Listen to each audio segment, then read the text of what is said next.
এক কাপ আটা থেকে অনেকগুলো সমোচা বানানোর সহজ টেকনিক দেখে নিন। প্রথমে ছোট ছোট করে রুটি বেলে নিয়েছি। এই রুটির উপরে শুকনো আটা আর তেল প্রথমে লাগিয়ে নিয়েছি, তারপর এর উপরে আরেকটা রুটি বসিয়ে দিয়ে তারপর চেপে চেপে আটকে এবার পাতলা করে বেলে নেব। আর ডোটা মাখিয়েছি 1 কাপ আটা, 1 চামচ সয়াবিন তেল, স্বাদ মতো লবণ দিয়ে একসাথে মিশিয়ে অল্প অল্প করে পানি দিয়ে, যতটুকু পানি লাগে নর্মাল পানি দিয়ে গোলাটা করে তারপর এটা আধ ঘন্টা রেখে দিয়েছি। তারপর এখান থেকে ছোট ছোট করে রুটি বেলে নিয়েছি।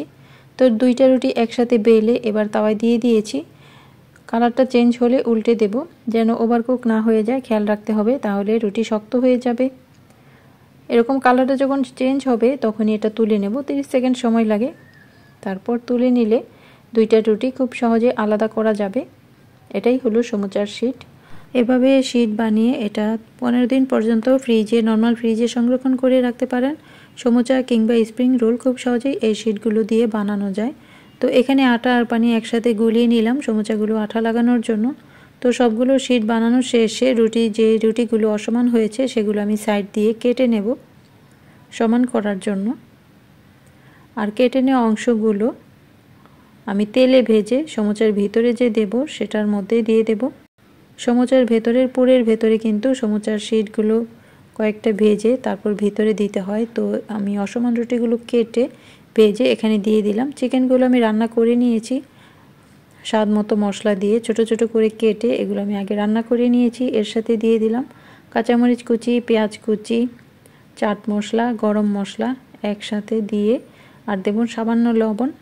আর মাংসর মধ্যে সব মশলা দিয়ে আমি মাংসগুলো অল্প তেলে রান্না করে নিয়েছি। আধা ভাঙা করে আমি একসাথে সব কিছু মিশিয়ে নিয়েছি। আর বেশি ঝাল খেলে এখানে একটু লাল মরিচের গুঁড়া বা চিলি ফ্লেক্সও দিয়ে নিতে পারেন।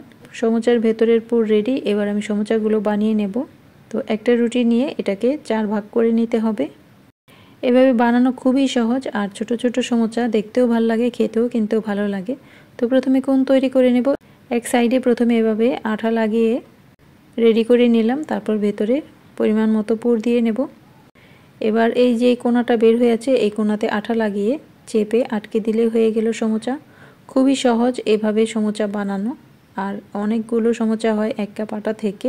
যেহেতু এক রুটিতে একটা সমোচা না বানিয়ে আমি 4টা সমোচা বানিয়েছি, তাই 1 কাপ আটা থেকে বা ময়দা থেকে অনেকগুলো সমোচা হয়। আর অল্প সময়ে অনেকগুলো বানানোও যায় একেবারেই খাটুনি ছাড়া। দেখুন কত সহজে বানানো হয়ে যায়। আর চিকেনের এই সমোচাটা অসাধারণ লাগে খেতে। বানানো যেমন সহজ, খেতে অসম্ভব মজা। তো বিকেলবেলায় মচমচে কিছু খেতে চাইলে এরকম সহজেই সমোচা বানিয়ে দিতে পারেন। আর এভাবে বানিয়ে ফ্রোজেন করেও রেখে দিতে পারেন, 1 মাস পর্যন্ত রেখে খেতে পারবেন। বাচ্চাদের টিফিনে বা হঠাৎ কোনো মেহমান আসলে ডিপ ফ্রিজ থেকে নামিয়ে সোজা তেলে ছেড়ে দেবেন আর মচমচে করে ভেজে নেবেন। খুব সহজে বানানো হয়ে গেল চিকেন সমোচা। একেবারে গোল্ডেন ব্রাউন করে মচমচে করে আমি ভেজে তেল থেকে তুলে নিলাম। দেখুন কতটা সুন্দর লাগছে আর খেতেও অসাধারণ লাগে, একেবারে ক্রিস্পি।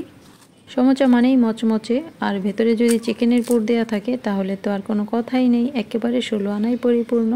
তো ভালো থাকুন, এরকম সহজ সহজ রেসিপি দেখতে সাথেই থাকুন। আল্লাহ হাফেজ।